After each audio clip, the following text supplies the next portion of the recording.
The NTSB issued their preliminary report on the January 29th, 2025 plane crash up in D.C. If you recall, that's the crash between the Army's UH-60 Lima Blackhawk helicopter, and it collided with a CRJ plane operated by PSA Airlines doing business as American Airlines, Flight 5342, just outside the Ronald Reagan Washington National Airport in D.C. So during the NTSB update this afternoon, Chairman Jennifer Hamady gave us two urgent recommendations. And these are exact words from her mouth. They were urgent recommendations to the FAA. So let's see what they are. Okay, so the NTSB had done some digging and pulled up a bunch of data from the FAA, and they said that from October 2021 to December 2024, there was 944,179 operations at this airport here at Ronald Reagan Washington National Airport in Washington, D.C. Of these, there was 15,214 occurrences between airplanes and helicopters where the lateral separation was less than 1 nautical mile and the vertical separation was less than 400 feet. So, for example, you have the airplane here and you have the helicopter up here. I try to make it approximate. It's not like perfect, but yeah, that's what it would look like in terms of the length of the runway here, about a nautical mile, and vertical separation of less than 400 feet. A little nerve-wracking, not too bad, but it could be better. I'm happier with 1,000-foot separation. And of all of these events, there was 85 events total during that 3-year period where the lateral separation was only 1,500 feet. So I moved them a little bit closer here to illustrate for you.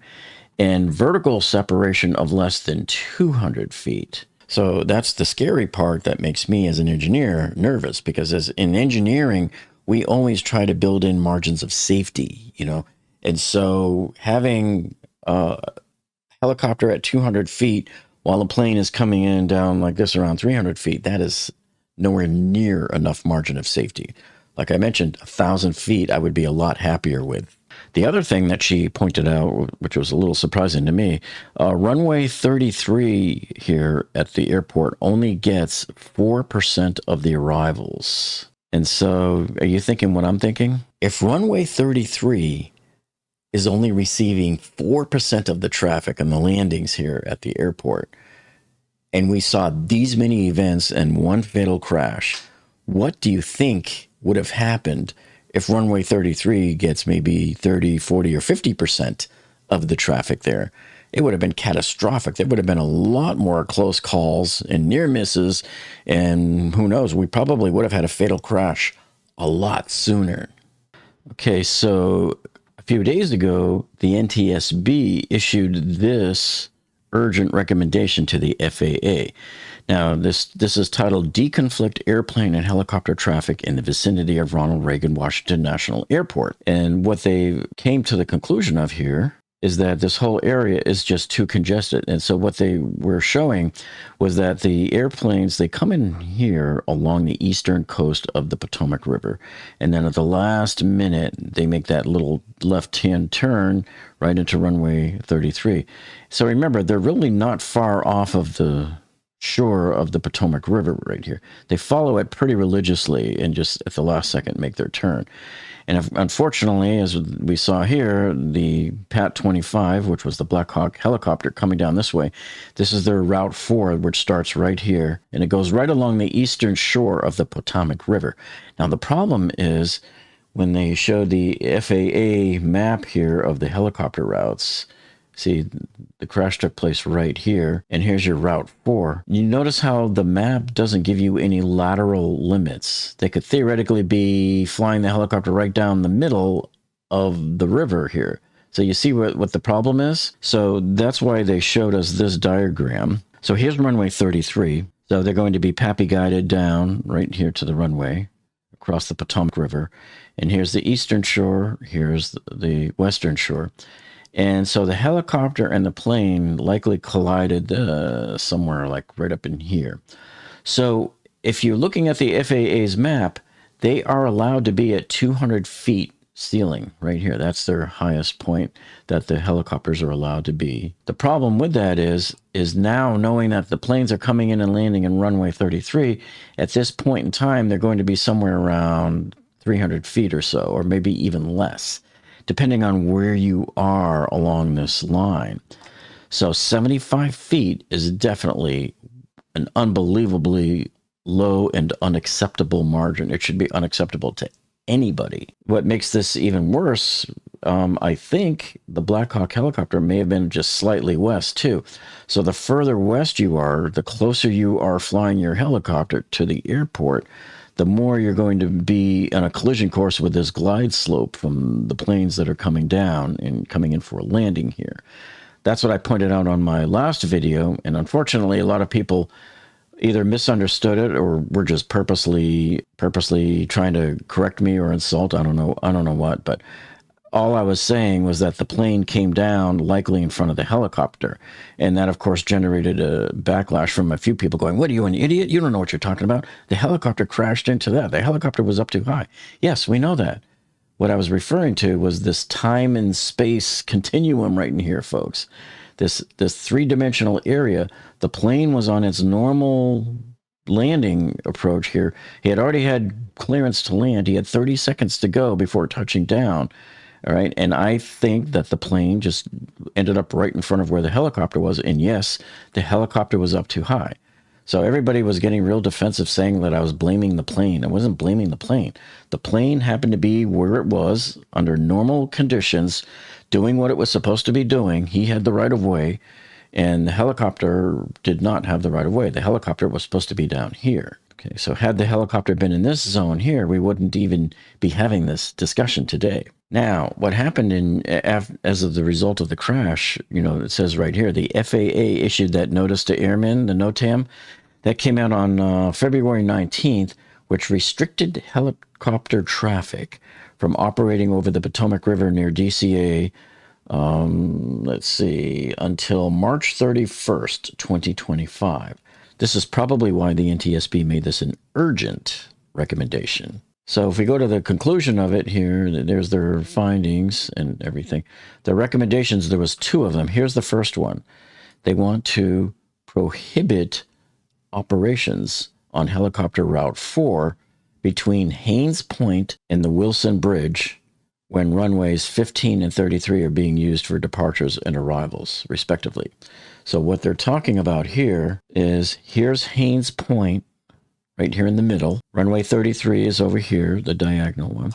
And the Woodrow Wilson Bridge is down here, about 4 or 5 nautical miles south of the airport. So from this whole area right here, they want to restrict the helicopter traffic. They want the FAA to change this map in a sense and change Route 4 so that there's nobody at that 200-foot level there in this area when these runways are being used. Hopefully this doesn't introduce any more confusion into the equation for pilots now. It's because, okay, do I have to check now, is runway 33 being used, and do I have to avoid it during this time and not during another time? That, I think, puts too much thinking onto the pilots. So, I don't know. Let me know what you think about that part. And the reason why it's fine once you get to the Woodrow Wilson Bridge, as you can see, they already have a 300-foot ceiling right here for the helicopters. And the reason why that's safe, as I've shown you on my 2 previous videos on this plane crash, is by the time the planes are coming in this way and they're traveling up and they pass the Woodrow Wilson Bridge, they're usually up at about 1,500 feet at this point, because that's their glide slope. So this would give us about 1,200 feet of margin at this point. I can live with that. And then the planes come up this way, right? And then right at the last minute, they make that left turn into runway 33. So this is really the keep out area that they need to protect and keep any helicopters from being in this area during runway 33 being used for landings. And they will likely maybe change Route 1 too. I'm not sure. That Route 1 doesn't seem to be the problem. It's Route 4 that is the problem here. They basically took the contents from their last NTSB media conference and basically turned it into text into their preliminary report. So I'm not going to go over all of this. We already covered all of these timestamps on my last video here on the DC plane crash. So I'm just going to go to some of the things that they did talk about that was new here. And here's one. So when the plane was crossing over the Woodrow Wilson Bridge, which is like right here, it was just getting ready to cross it. The Pat-25, the Blackhawk helicopter, was up here. So this is showing where they were in relation to each other. They were 6.5 nautical miles apart at that point. And then here's the path that the plane took and made that left-hand turn. Here's where they collided together right there. Okay, so this was a new diagram that they gave us. And so this was approximately 2 minutes before the crash. I'm going to repeat just this one timestamp that they covered in the last video. But it says here that at 20:47:40, which is about 18 to 20 seconds or so before the crash, the crew of Flight 5342 received that TCAS advisory. Remember, we talked about this before, traffic. And at this time, they were 0.95 nautical miles apart. So they gave us this new diagram here to show you their distance apart at that time. So here's the plane is right here, getting ready to turn left into the runway when the helicopter was way over here at this point. So they were 0.95 nautical miles apart. And it's still mind-boggling to me at this point how neither of these pilots could see each other. Neither aircraft could see the other one. Still mind-boggling. And then I want to address something from the last video that I did, where I had mentioned, that the plane turned right here and that it probably came down in front of the helicopter, and that's how they ended up crashing. But I think a number of people had mistaken what I was saying, because I was trying to debunk the rumor that everybody was saying that the Blackhawk intentionally flew into the airplane. Well, you can't. It was impossible to. I know it seems impossible, but how did it fly into it anyway, right? But if you look at the path that it was on a pretty much of a straight path here. The last several seconds, it was straight. If the plane's over here turning and the helicopter is heading this way, that obviously means that the helicopter is not aiming for the airplane. That's the point I was trying to get across. But some people claimed that I was saying that the airplane caused the crash. The airplane did not cause the crash. The airplane had clearance. It was at its complete perfect altitude. They were doing absolutely nothing wrong. They were coming in for a landing. They would have landed in about 30 seconds. The Blackhawk was out of its zone, so the Blackhawk was in the wrong. I don't know why so many people had a hard time understanding that and what I was saying. Okay, so when they got the multi-purpose flight recorder off the cockpit from the Blackhawk, here's what they noticed about it. When they're reviewing the data, it revealed that there was some air data source for a parameter listed in provided documentation as barometric altitude. But what it was actually recording, though, was pressure altitude, as you can see right here. And so the problem here is they're reviewing the recorded pressure altitude values, and it revealed that they were inconsistent with the other available data, and the pressure altitude parameter was declared invalid. So further work will determine if the invalid data for pressure altitude was limited to only what was recorded, and whether it may have affected other helicopter systems that use pressure altitude as their data source. So they weren't happy with the data that they were seeing there with that. So another thing they showed us here was this picture, and it's damage to the aft fuselage.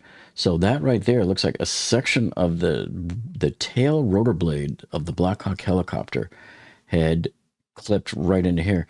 So what does that mean? Does it mean that the helicopter maybe went a little bit above the plane or a little bit under? And remember, the tail sticks up a little bit. And then, so that could be how it happened to have made its initial impact. Or did it impact somewhere over here on the further to the right on the plane, and then the helicopter rotates sideways, and now the tail rotor kind of slices into the plane. So that's something that's a little hard to tell at this point. They talked about the vertical stabilizer and the rudder remained attached to the fuselage and the tail cone. So that all pretty much came down as one section. They did mention, though, I think during the impact, that the wing came separated. Let me see where that was. So it says, video showed that immediately after the collision, the outboard left wing of the airplane separated and the airplane rolled about 450 degrees, impacting the water in an approximate 45-degree nose-low attitude with a left roll of about 90 degrees. They did talk about the crew experience of like Flight 5342.